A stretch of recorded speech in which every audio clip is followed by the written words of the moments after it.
من يضلله فلا هادي له ونشهد أن لا إله إلا الله ونشهد أن محمدا عبده ورسوله أما بعد فأعوذ بالله من الشيطان الرجيم بسم الله الرحمن الرحيم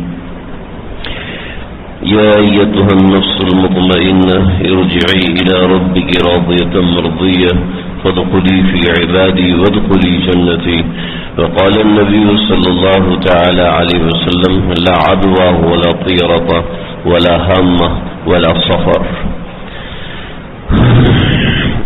سفر الخیر یہ مہینہ اسلامی سال کا دوسرا مہینہ ہے. سفر کا مہینہ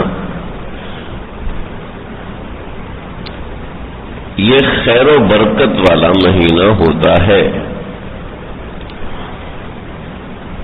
ہمارے معاشرے میں اور آج سے پہلے معاشرے میں سفر کے بارے میں کچھ باتیں مشہور تھیں. ان کے بارے میں چند چیزیں میں آج ذکر کروں گا. سفر کے لفظی معنی ہوتے ہیں خالی ہونے کے. عام طور پر ایسے ہوتا تھا عرب کے اندر کہ ذی الحج محرم یہ 2 مہینہ اور اس سے پہلے ذی-قعدہ یہ 3 مہینے.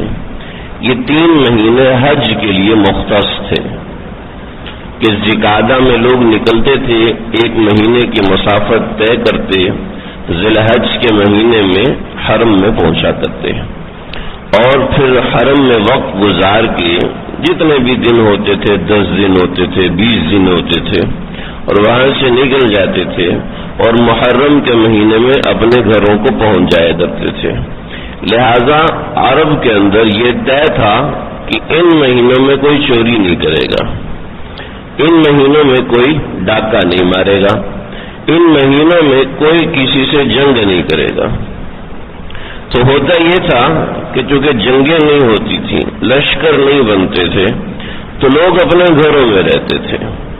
لیکن جب سفر کا مہینہ آتا تو چونکہ اشہر حرم 3 اکٹھے اور ایک رجب کا مہینہ وہ الگ ہے, لیکن یہ 3 مہینے اکٹھے ہوتے تھے. 3 مہینوں میں اگر باپ کا قاتل بھی ساتھ چل رہا ہے تو اس کو نہیں مارتے تھے, اگر بہن کی عزت لوٹنے والا بھی ساتھ چل رہا ہے تو اس کو نہیں مارتے تھے, کہ ایک معاشرتی معاملات تھے. اور یہ لوگ معاشرتی معاملات میں بہت مضبوط تھے. آپ علیہ الصلوۃ والسلام پر اتفاق ہو گیا کہ 16 قبیلے مل کر شہید کریں گے, لیکن کسی کو اجازت نہیں تھی کہ دروازہ پھلانگ کے اندر چلے جائیں.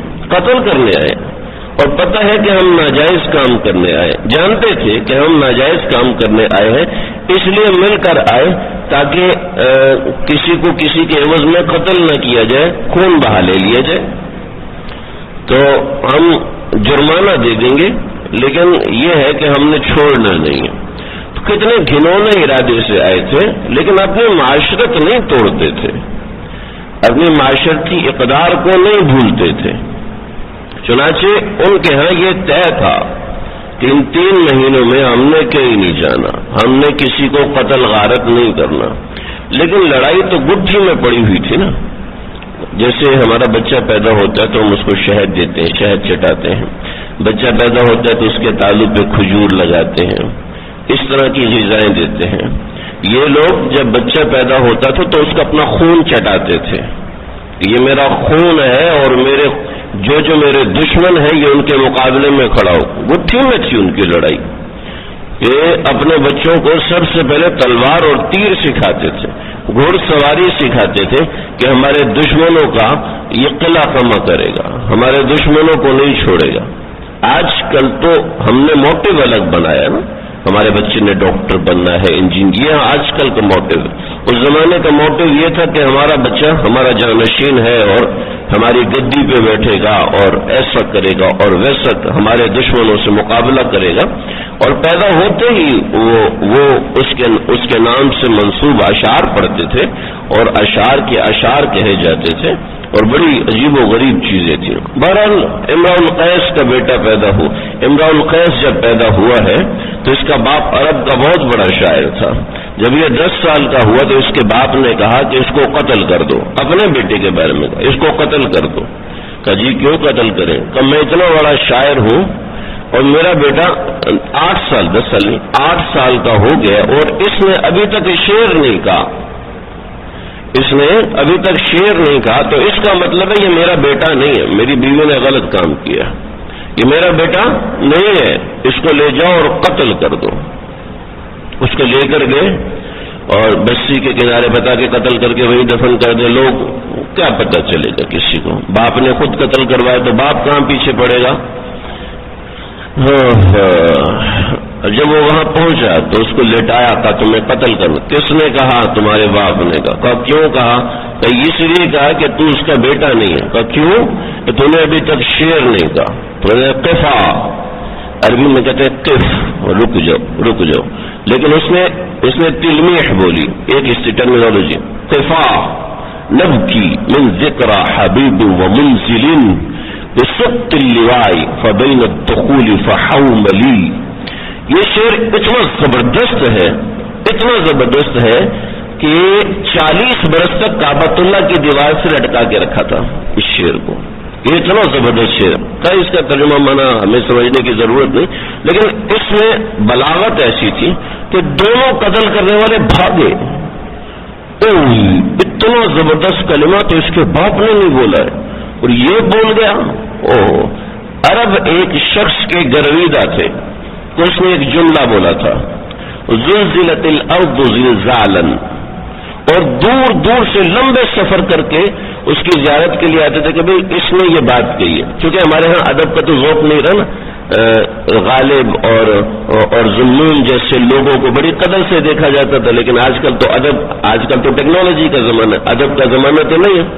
ادیب حضرات اور شاعر حضرات کو بڑی محبت اور بڑی الفت سے دیکھا کرتے تھے اور ان کی زیارت کے لیے جیسے ڈرامہ نگار اور اس قسم کے لوگوں کی عزت ہے، ایسے زمانے میں اس طرح کے ادبا کی عزت ہوا کرتی تھی، تو لوگ اس کو دور دور سے دیکھنے آتے تھے۔ جب قرآن نازل ہوا تو لوگوں نے اس شاعر کے پاس جانا چھوڑ دیا۔ زلزلت الارض زلزالا، کلمات کی خوبصورتی۔ جب قرآن نازل ہو، اذا زلزلت الارض زلزالها، جب آپ نے یہ بولا ہے تو پیچھے ابو جہل کھڑا تھا، پیچھے یہ ابو سفیان کھڑے تھے، حضرت عمر ابن خطاب کھڑے تھے، پردے کے اندر چھپے ہوئے سن رہے تھے۔ جب بولا اذا زلزلت الارض زلزالها تو تینوں دہشت سے نیچے گرے ہیں اور پردہ چھوڑ کر بھاگے ہیں کہ کلمات کیسے ہیں۔ اللہ اکبر۔ تو میں بات ذکر کر رہا تھا، عرب کے اندر ایک ٹریڈیشن تھا، ایک روایت تھی کہ وہ اپنی اقدار کو، اپنی ویلیوز کو نہیں توڑتے تھے۔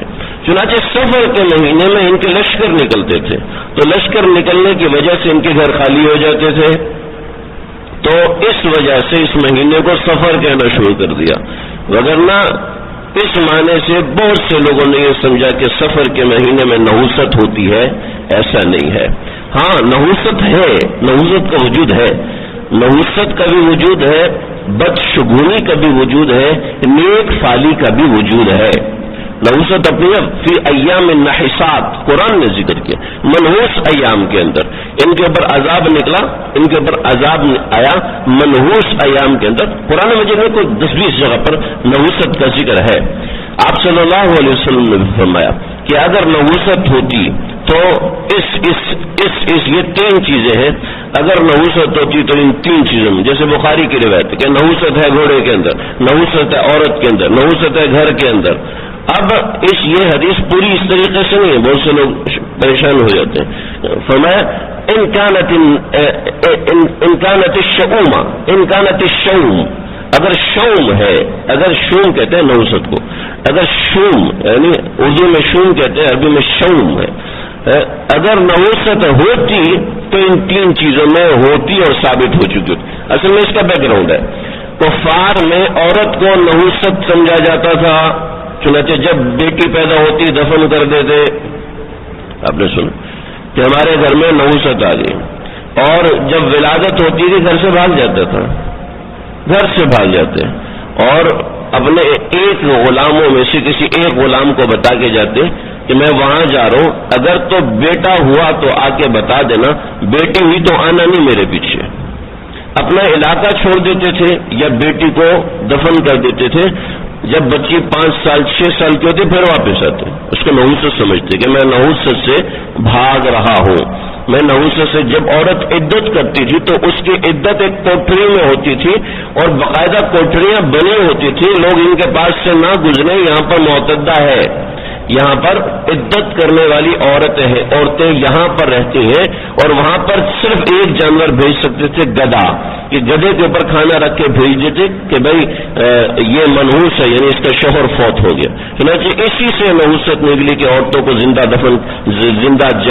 جلانے کی، کہ جب شوہر مر جائے تو بیوی اس کے ساتھ چلی جائے کہ اس کی نحوست باقی نہ رہے، نعوذ باللہ من ذالک۔ تو عرب میں یہ چیز بہت کثرت سے تھی کہ نحوست ہے، تو آپ نے فرمایا اگر نحوست ہوتی تو عورت میں ہوتی تو ظاہر ہو جاتی نا، ابھی تک ظاہر ہوئی نہیں ہوئی، تو اس کا مطلب عورت میں نحوست نہیں ہے۔ اگر نحوست ہوتی تو گھوڑے میں ہوتی، گھوڑا تو برکت والا جانور ہے جس کے ذریعے سے جہاد کیا جاتا ہے، جس کے ذریعے سے بہت سے کام ہوتے ہیں، تو گھوڑا تو برکت والا جانور۔ اگر نحوست ہوتی تو گھوڑوں کی نسل ختم ہو چکی ہوتی، اگر نحوست ہوتی تو لوگ گھر میں پناہ کیسے لیتے؟ لہذا 3 چیزوں میں جو نحوست کفار میں مشہور تھی منع کیا، اور شریعت نے اعتقاد کو اتنا اہم قرار دیا ہے جتنا اہم کسی چیز کو اعتقاد، بلیف، ہمارا اعتقاد کتنا ضروری ہے۔ آپ علیہ الصلوۃ والسلام کے بیٹے سیدنا ابراہیم رضی اللہ تعالیٰ عنہ حضرت کا جب انتقال ہوا ہے، آپ کی عمر تقریباً 1 سال اور کچھ مہینے تھی، حضرت ابراہیم، آپ نے فرمایا کہ اگر یہ زندہ رہا تو اللہ ہو سکتا ہے میرے بعد اس کو پیغمبر بنا دے، لیکن پیغمبر بنا دیتے لیکن نبوت مجھ پہ ختم ہو گئی۔ لیکن آپ کو اندازہ تھا کہ پیغمبر کی اولاد میں بیٹا زندہ نہیں بچے گا، اس بات کا آپ کو اندازہ تھا۔ تو حضرت ماریہ قبطیہ، آپ اگر قبا کی طرف جاتے ہیں، مدینہ مسجد نبوی سے قبا کی طرف جاتے ہیں، تو قبا کو دائیں طرف رکھ کے آگے کچھ باغات ہے، تو ان باغات کی طرف حضرت جویریہ کا گھر تھا، وہاں پر آپ صلی اللہ علیہ وسلم وہاں پر آپ صلی اللہ علیہ وسلم نے حضرت ماریہ قبطیہ کو رکھا ہوا تھا، تو حضرت ماریہ قبطیہ سے پیدا ہوئے تھے حضرت ابراہیم رضی اللہ تعالیٰ عنہ۔ تو جب آپ کو پتہ چلا تو آپ بھاگے، مسجد نبوی سے بھاگے۔ صحابہ فرماتے کہ ہم گھوڑے پر آپ کا پیچھا کیا لیکن پکڑ نہ سکے، آپ کے کندھے کے اوپر جو کپڑا تھا وہ یوں اچھل کے کندھے پہ گر رہا تھا، اور آپ اتنی تیزی سے بھاگے کہ آپ کے داڑھی کے بال پیچھے ہونا شروع ہو گئے، اتنی تیزی سے بھاگے، اور آپ جا کے جب بیٹھے ہیں تو اس وقت حضرت ابراہیم کی روح نکل رہی تھی، تو آپ نے ان کو گود میں اٹھایا اور روتے ہوئے فرمایا القلب یحزن، میرا دل غمگین ہے، والعین تدمع، اور آنکھیں میری بہ رہی، وَإِنَّ بِفِرَاقِكَ لَمَحْزُونٌ یا ابراہیم ہم آپ کے فراق سے بڑے غمگین ہیں، بڑے غم۔ تو حضرت عبدالرحمن ابن عوف پیچھے پہنچے، کہنے لگے انت یا رسول اللہ کے نبی آپ بھی روتے ہیں، آپ بھی روتے ہیں۔ آپ نے فرمایا یہ جاننے والے کا حق ہے اس پہ آنسو بہائے جائیں۔ اسی رات چاند گرہن ہو گیا، یا اسی دن سورج گرہن ہو گیا، تو سارا مدینہ کہنے لگا اللہ کے نبی اتنا غمگین ہوئے ہیں کہ سورج کو بھی گرہن لگ گیا۔ تو آپ ایسے پریشان بیٹھے تھے، بچے کا انتقال ہوا ہے، ظاہر بات ہے پیغمبر ہے لیکن دل تو غمگین ہے نا، تو یوں بیٹھے ہوئے آپ اور آنکھوں سے آنسو روا ہے۔ جب آپ نے سنا صحابہ یہ کہہ رہے کہ سورج بھی آج غمگین ہو گیا ہے، تو آپ کھڑے ہوئے اور آپ نے اپنا عصا پکڑ گئی، یوں لاٹھی ماری زمین پر، فرمایا ان الشمس والقمر آیاتان من آیات اللہ لا ينخسف لموت احدهم۔ اور یاد رکھو، عقیدہ مضبوط بنانا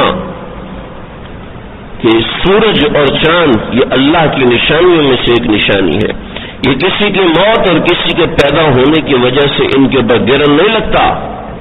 اپنا عقیدہ مضبوط رکھو۔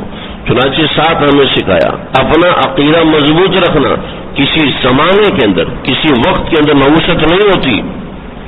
جی بچہ سفر کے مہینے میں پیدا ہو گیا تو بچے کی خیر نہیں، یہ غلط بات ہے، غلط چیز مشہور ہے عوام کے. سورج گرن لگا ہے تو عورت کوئی لوہے کی چیز نہ پکڑے، بچہ ایسا ہو جائے گا ویسا ہو جائے گا. تجربہ ہو تو الگ بات ہے، میں اس کا منع نہیں کر رہا، لیکن محض سورج گرن کی وجہ سے اپنا عقیدہ بنا لینا کہ اس کے ساتھ ایسا ہوگا ویسا ہوگا کیونکہ یہ منحوس وقت میں پیدا ہو رہا ہے، یہ صحیح نہیں. سفر کے مہینے میں جی نکاح نہیں کرنا، کیوں جی سفر کا مہینہ منحوس ہے، جو شادی ہوگی سفر کے مہینے میں ٹوٹ کے رہے گی. دیکھو ہمارے فلاں رشتے دار فلاں اس کی شادی سفر میں ہوئی تھی نا، ٹوٹ گئی. تو صرف انہیں کی شادی سفر کے مہینے میں ہوئی ہے. جن کی ہزاروں کی طلاقیں جو ہوئی ہیں، جو اتنے کیسز طلاقوں کے چل رہے ہیں، سب کی شادیاں سفر کے مہینے میں ہوئی تھی. ظاہر بات ہے جو نہ اتفاقی ہے وہ سفر کے مہینے میں بھی رہے گی اور نہ اتفاقی ربیع الاول کے مہینے میں بھی رہے گی. جو جھگڑا رمضان کے مہینے میں ہوتا ہے وہ جھگڑا سفر کے مہینے میں بھی ہوگا. اس میں کوئی ایسی بات نہیں. مومن اپنا عقیدہ صرف چند گھڑیوں کے ساتھ لگا کے نہ رکھے. ہم اپنے عقیدے کو اتنا کچا اور اتنا کمزور نہ سمجھے کہ چنانچہ کفار کا یہی تھا، جس گھر کے سر پہ الو بیٹھ گیا اس گھر کے اندر ایک مہینے میں کوئی نہ کوئی موت ہو جائے گی. چنانچہ موت ہو بھی جاتی تھی. اب اس کی کیا وجہ ہے؟ رسول اللہ صلی اللہ علیہ وسلم نے فرمایا جو بدشگونی کرتا ہے اس کو اس کی بدفعلی مل کے رہتی ہے، اور جو نیک شگونی کرتا ہے اس کی نیک شگونی اس کو ملتی ہے. روایت کا مفہوم ہے، ایگزیکٹلی الفاظ یہ نہیں ہے. چنانچہ ہمارے دین نے ہمارا ذہن مثبت بنایا، پازیٹو بنایا ہے. ہر چیز کے اندر اگر ہم نیگیٹو ہو کے سوچیں گے، منفی خیالات کو لے کر آئیں گے، وہ ہمارے ساتھ منفی اثر کو لے کر آئے گی. وہ منفی اثر ہمیں ملے گا. چنانچہ بہت سے لوگ کاروبار کرتے ہیں، نوکری کرتے ہیں، بھائی اس میں ایسا ہو گیا تو کیا ہوگا، ایسا ہو گیا تو کیا ہوگا، ایسا ہوگا تو ایسا نہ ہو ہم ڈوب جائیں مر جائیں فلانا دماغ. ایسا نہیں، منع ہے شریف کہ نیک اللہ خیر کریں گے، اللہ عافیت کریں گے، اللہ سے عافیت مانگے. اور انا عند ظن عبدی بھی، میں اپنے بندے کے گمان کے مطابق بات کرتا ہوں. اپنے بندہ میرا بندہ مجھ سے نیک فعال رکھے، مجھ سے اچھی سوچ رکھے کہ اللہ کی طرف سے مجھے خیر ملے گی تو اس کو اللہ کی طرف سے خیر ہی ملتی ہے. اگر بندے کو یہ گمان ہو کہ اللہ کی طرف سے اس مسئلے میں میرے ساتھ برائی ہوگی تو ہو کے رہے گی. اللہ نے انسان کی سوچ اتنی مضبوط بنائی ہے کہ وہ فیصلے کو تبدیل کر دیتی ہے انسان کی سوچ. تو آپ صلی اللہ علیہ وسلم حدیبیہ کے مقام پر ہے اور وہاں پر آپ علیہ الصلوۃ والسلام کے پاس کفار کا ایک سفیر آیا، دوسرا سفیر آیا.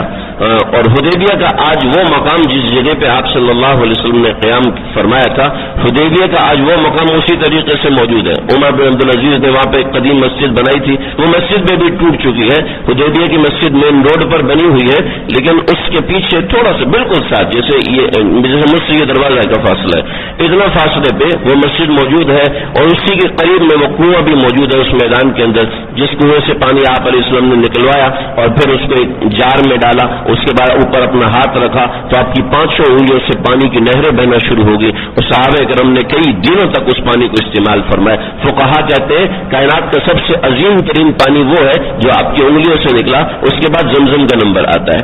تو آپ علیہ الصلوۃ والسلام کے پاس جب سہیل ابن عمر آئے، سہیل ابن عمر، تو سہیل کا مطلب ہے وہ شخص جو آسانی پیدا کرے.